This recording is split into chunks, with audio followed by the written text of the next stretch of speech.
Mr. Chair, I am going to consume my time by making a disclosure. Kahapon po, mga pasado po alas 2 ng hapon, tumawag po sa akin si former Congressman Mike Defensor. Tinanong ko po kung ano ang kailangan niya. Meron daw pong isang tao na matagal na po niya kung gustong kausapin para sa isang paglalahad ng kanyang nalalaman tungkol po sa ating iniimbestiga sa committee ito. Sabi ko, madali ba yan kasi meron kaming session, mag-uumpisa yun ng alas 3. Sandali lang ito, sabi niya, kasi nandito lang naman kami rito sa may Golden China. Ito pong restaurant malapit sa atin. Mga 5 minuto lang po siguro mararating natin. So ako po ay nagparaya at pinuntahan ko kung sino yung sinasabi niyang tao. Kasi po meron na raw po siyang draft na salaysay na kung gusto ko raw pong makita. So Mr. Chair, ako po ay nagpaunlak para makita kung talagang meron ngang ganung tao at meron nga siyang gustong isalaysay. Nakita ko po yung tao at pinabasa niya po sa akin yung isang salaysay na nakaporma na po. Binasa ko po. Yun pong salaysay na yun ay nagsasabi ng kanyang pagkalungkot at siguro pagkabahala, sabi niya, na bakit nangyayari sa ating bansa ito. At nalulungkot siya, Mr. Chair, sapagkat meron siyang partisipasyon doon eh. At nung nakita ko ang kabuuan ng kanyang salaysay, meron po siyang personal na kaalaman para ikonekta si Representative Saldico kay former Speaker Martin Romualdez. Sabi ko, hindi ako pwedeng magtagal, nabasa ko na ito, hahabol ako sa aming sesyon alas 3. Pero kung talagang ikaw ay voluntaryo mong gustong gawin yan, sang-ayon sa iyong nilalahad dito, di sige, i-finalize mo yan at gusto ko, ipanotaryo mo sapagkat hindi po pwedeng hindi notaryado yan.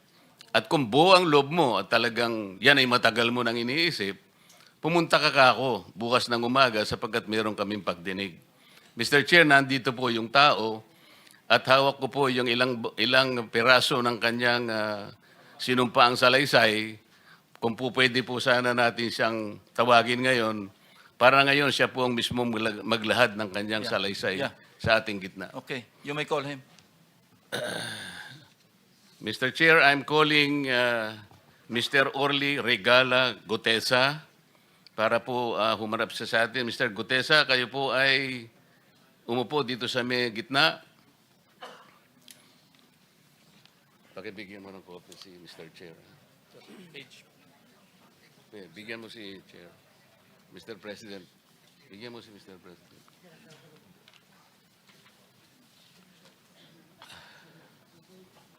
Manatili ka muna nakatayo kasi nunumpa ka.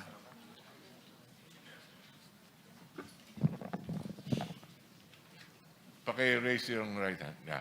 Do you swear or affirm to tell the truth, the whole truth, and nothing but the truth in this proceeding? Yes, sir. Salamat.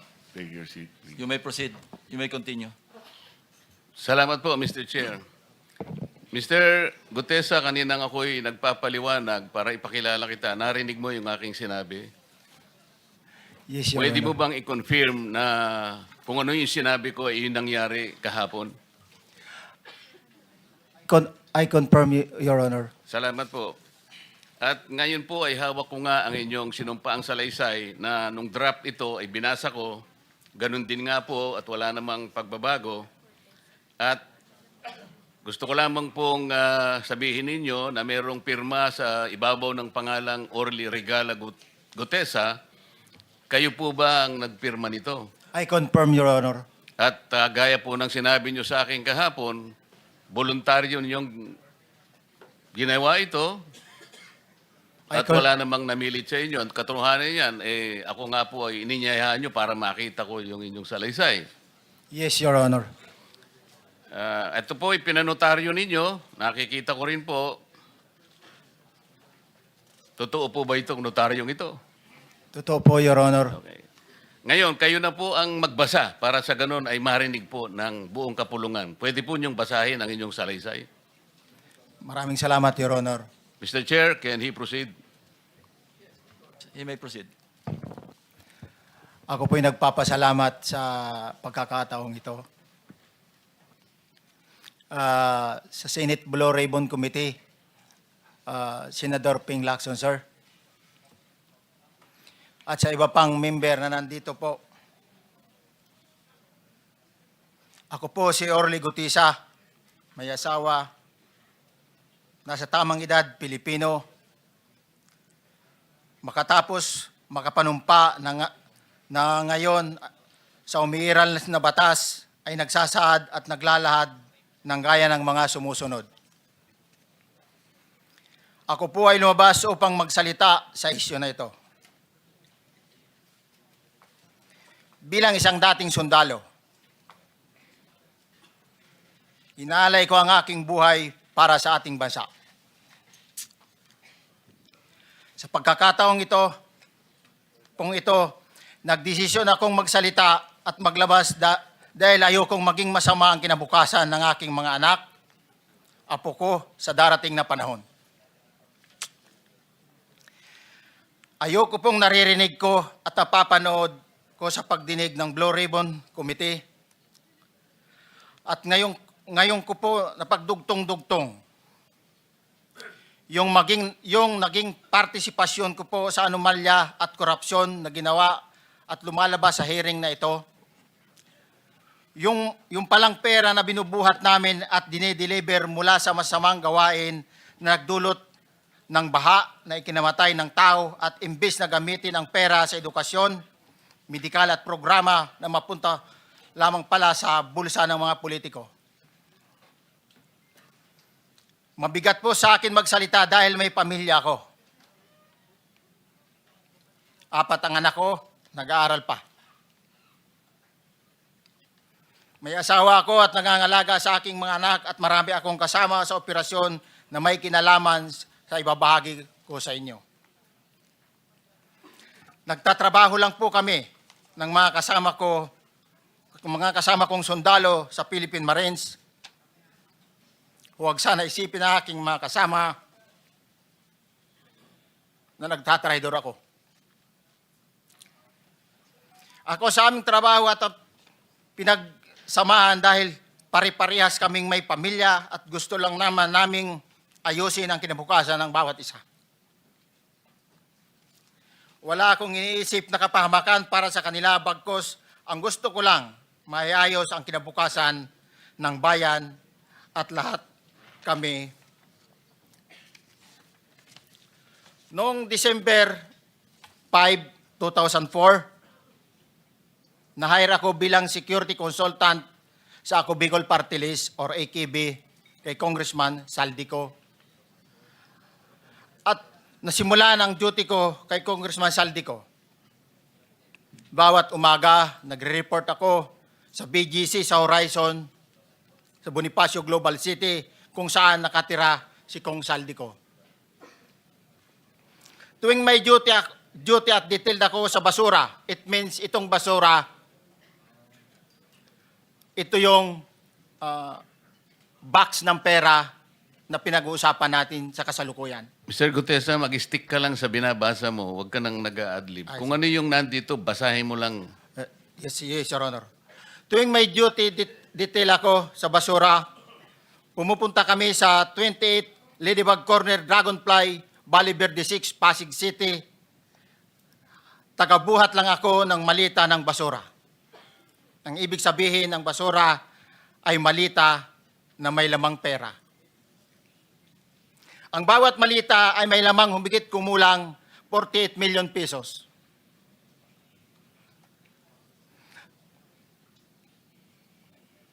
Ang bawat malita ay may post-it na nakadikit na nakasaad kung magkano ang laman ng bawat malita.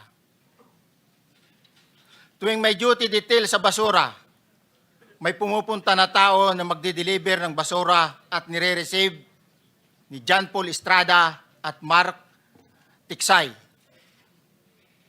Ang mga executive assistant ni Congressman Saldico at sila ang mga detailed sa mga ganyang activities. Ang mga nangyayari kapag duty kami sa basura, kalimitang dinadala sa bahay ni Congressman Saldico sa Valle Verde 6 at tinatanggap naman ni Mark at ni Paul. Pagkatapos naming may baba ang nasabing basura, ipinapasok sa bahay ni Congressman Saldico sa Valle Verde 6 at binibilang ni Mark at ni Paul. Alam ko na ang laman ng maleta ay pera sapagkat nakita ko si Paul na binuksan ang maleta at inilabas ang laman para bilangin. Ang isang ehemplo na nagdala ng pera ay si Congressman Eric Yap ng AXIS Party List. 46 na malita ang dala niya sa bahay ni Congressman Saldico sa Valle Verde 6. Pagkatapos mabilang, isinakay namin sa mga sakyan patungo sa Horizon Residence sa Taguig. At dumiretso kami sa basement upang may baba ang nasabing basura. Bago ibaba ang nasabing basura, ito, Merong napuputol sa binabasa mo eh. Huwag kang magmadali. Huwag kang magmadali. naputol na, Ulitin mo yung paragraph 20. wala na akong, hindi ko makita na putol na siya.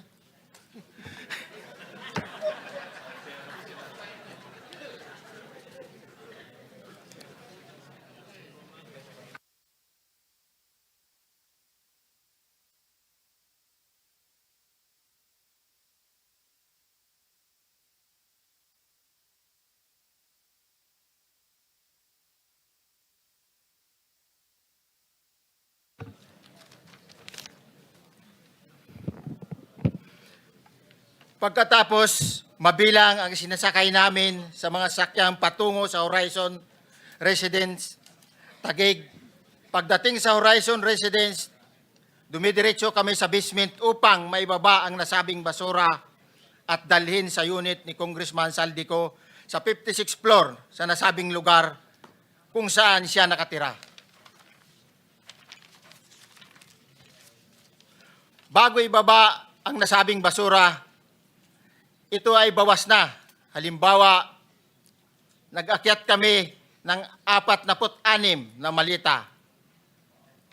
Ibababa lamang namin ay 35 malita para i-deliver sa bahay ni House Speaker Martin Romualdez sa 42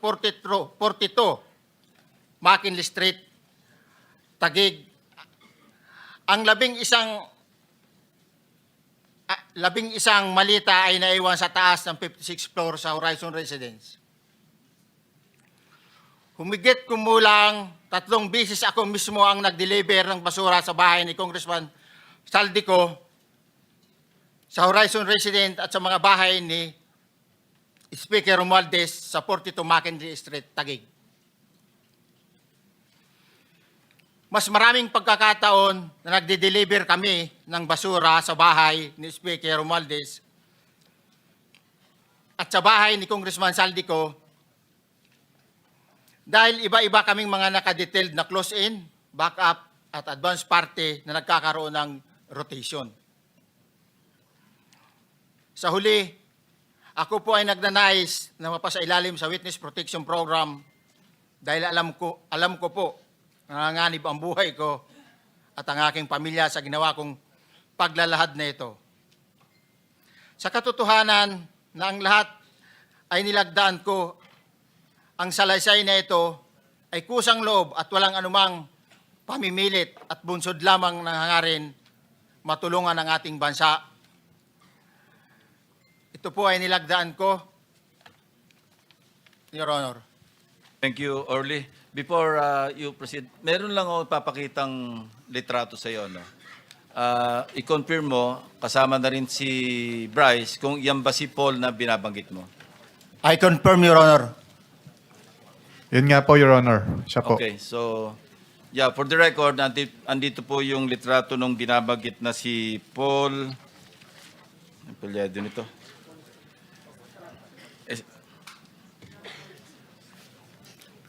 John Paul Estrada, hindi ba? Yes, Your Honor. Oh, sige. Thank you very much. You may continue, Senator Marcoleta. Thank you, Mr. Chair. Mr. Gutesa, dito sa iyong paglalahad ay gumawa ka ng isang paghalimbawa. Inihalimbawa mo si Congressman Eric Yap, ngunit isang tagpo lang yun eh. Ikaw ay na-hire ni Representative Saldico, sabi mo rito, ay December 5, 2024 pa. Yes, Your Honor. Sa pagkakaalam mo, mga ilang beses kayong gumagawa ng bagay na ito. Ibig sabihin, yung pagdi-deliver ng pera, sa natatandaan mo, gaano kadalas ang pagdi-deliver? Kasi ang ginawa mo kanina ay isang example lang. Pwede mo bang ipaliwanag? Your Honor, minsan kasi pag-duty kami, na ang actual ko na delivers talaga sa bahay ni Congressman Romualdez is 3. Tapos pag may duty kami, nagkakaroon ng detailed. Minsan namumonitor ko doon sa group chat namin, may basura tayo deliver. Minsan namumonitor ko siya is 3 times a week ang delivery doon sa Forbes, sa bahay ni Kung Romualdez. Yung pera minsan nanggagaling lang doon sa horizon sa taas, ibinababa. Tapos may detail lang na tao, namumonitor ko naman sa GC namin. Kaya nalalaman ko yung movement ng tropa, kung ano yung sinasabing basura ng delivery.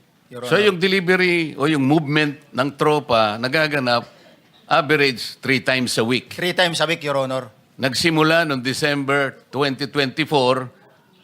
Yes, Your Honor. Hanggang ngayon ba ay naglilingkod ka pa kay Representative Saldico? Sa kasalukuyan po ay nag-resign po ako noong August 5, itong taon po na ito. So, maliwanag ba ang ibig mong sabihin para sa kapulungan ito ay nag-a-average ng 3 beses sa loob ng isang linggo ang pagdi-deliver ng pera kay Representative Saldico at tuloy-tuloy naman doon sa bahay ni former Speaker Martin Romualdez sa ganong rate, ganong beses, 3 beses sa loob ng isang linggo. Yes, Your Honor. Magmula December 2024 hanggang ikaw ay mag-resign noong August 2025, this year. Yes, Your Honor. Mr. Chair, Senator Marcolita, short Yes. interjection. With the permission of Senator Marcoleta. Thank you, may proceed. Mr. Chair. May maibigay ka ba na pangalan? Kasi ang sinasabi mo lang ngayon, as far as you're concerned, during ikaw ay nagdo-duty, nagro-rotation basis yung duty. So pag wala ka, absent ka, iba ang nagdo-duty, iba rin ang nagtatanggap sa pera at nagdi-deliver. Am I correct? Senator De La Rosa, may I just remind you na isang follow-up. Pero kung gusto mo ituloy at pahig si Senator Marcoleta, naka-charge sa oras niya, yung mga susunod na tanong. Okay? Okay lang. Okay lang. Sige, boss. May- Nahiram meron lang pa naman namang- ako sa iyo. Go ahead. Meron ka pa namang 4 na minuto pa mahigit yan. Yes, sir. So, sige. Very quick lang. So, pag hindi ka duty, may ibang nag-deliver ng pera kay Saldico at kay Speaker Romualdez. Pag nangyayari yan, sir, pag hindi ako duty, may makadetail talaga sa basura na yan. Pero ang authorized lang na mag-deliver at mag-receive niyan is yung 2 tao na binanggit ko, which is John Paul Estrada and Mark Tiksay. Okay. Thank you, Mr. Chair. Thank you, Senator Marcolita. Mr. Gutesa, sa panig ng pagdi-deliver sa bahay ni former Speaker Martin Romualdez, sinong tao ang nagre-receive? Sa mga ganun, sir, ang may contact, Your Honor, is yung si Paul at si Mark lang ang may contact doon sa receiver. So pagdating doon, nakabukas na yung gate doon sa Forbes, pumapasok na lang kami. Then pag nabuhat na namin yung mga malita na ibaba na, so lalabas na kami. Wala na kaming basta may deliver lang namin yung mga basura doon sa bahay, wala na kaming noon, Your Honor. Alin-aling bahay Yung ang 42. pinagdi-deliveran mo sa panig ni former Speaker Martin Romualdez? Yes, Your Honor, yung 42, yung dito sa may Forbes Park. Yun lang? Wala nang iba? Mayroon pa yung bago nakaraan doon sa 19 Nara, yung dating bahay ni Michael Yang. Sa pagkakatanda mo, mayroon pang ibang lugar na kung saan nagdi-deliver kayo? Sa Aguado, dyan sa Malacanang. Aguado? Excuse me, Senator Marcoleta. Sino Michael Yang? Yung dating sa Pugo yata yon. Sa? Yung dating sa Pugo. Yung Michael Yang. dating bahay ni Michael Yang. Dating bahay. Yes, Your Honor. Okay, thank you. Ibig mo sabihin, nabili ni Speaker Martin yung bahay ni Michael yan? Allegedly, Your Honor. Pero paano mo alam na bahay ni Speaker yon? Kasi doon na nagde-deliver yung tropa nung hindi na nagde-deliver doon sa 42, Your Honor. Ngayon, sinasabi mo meron kayong chat. Nagagamit mo yung chat para ma-monitor mo yung rate ng delivery at kung sino-sino yung nagdi-deliver? During the time nung nandoon pa ako, Your Honor. Mr. Chair, salamat po at baka meron pa pong Thank you. gustong itanong ating May mga kasama. papakita pa ako isang litrato pa, no? Identify mo lang siya. Sino yan? Mark Tiksahi, Your Honor. Meron pa ba nakakakilala sa kanya bukod sa'yo? Dito? Wala. Nabanggit kasi ni Engineer Alcantara rin dito eh. Sa salaysay mo noong September 23, sinasabi mo, hindi ko po siya na-meet during pagdadala. Ang tao niya po ay may alias lang na Paul at Mark. Na-meet mo ito si Mark, Engineer? Sa Valle Verde po, once lang po. So, kinukonfirm na si Mark Texa ito? Mark po and Paul, karaniwan po ng Okay, thank you. Thank you, Senator Marcola. Mr. Chair, may tatanong lang po kung Yes. with the permission of Yeah, okay. Senator Marcoleta. Mr. Orly, sabi niyo po 46 na maleta na nagkakalaman po ng 48 million bawat isa. Tama po ba? Based doon po sa level nung malita na nakita ko, Your Honor. Paano po nalaman ninyo na 48 million po ang laman ng bawat isa? Kasi bawat malita po, mayroon siyang post-it na nakalagay, may sign na 48. Lahat po yun may 48. Yes, Your Honor. So, yung 46 maleta, 48 million ang laman ay nagkakahalaga po ng 2.2 billion. Alam niyo po ba yan kung 3 times a week ang sinasabi ninyo ang delivery? Based sa my experience, doon lang ako naka-experience ng 46 nung time na yon, Your Honor. Hindi naman po every week or monthly ito. Yes, Your Honor. So at one point, yung 46 na maleta, 48 million ang laman, 46 times 48 million ay 2.2 billion. Excuse me, Senator Marcoleta, paubaya mo na sa kanya yung oras na naiwanan mo, now 1 minute. Isang tanong na lang. Sige, okay. 2.2 billion. Ganun po yung multiplication eh. Siguro, Your Honor, yun ang lumalabas. So one time lang po ito. One time lang po, yung time ko lang yan, nung panahon na na-identify ko si Congressman Yap, Your Honor. Alright, maraming salamat po. Thank you. Yung paghalimbawa mo, kaya mo ginawa dahil yun ang pinakamalaki. Yes, Your Honor. Pero pangkaraniwan, dahil 3 times a week, mga ilan sa tingin mo yung karaniwang na i-deliver? Ilang maleta? Usually, pag nanggagaling na sa Horizon, na dinedeliver na doon sa Forbes, minsan mayroong 15 or kaya 18 ang malita. Pero yung malalaking malita yon na nagre-rate yung bawat malita, minsan mayroong 48, may 50. Sa mga tweet, Mr. Gutes, pangkaraniwan, 15 to, 15 to, Your Honor? yun ang average, pangkaraniwan. Yes, Your Honor. Yung nabanggit mong nabigla ka sapagkat malaki, 48, yun lang kay Congressman Eric Yap. Yes, Your Honor. Yun ang time na nakita ko talaga in yung ganung kabalk Okay. yung balita na yun, Your Okay. Honor.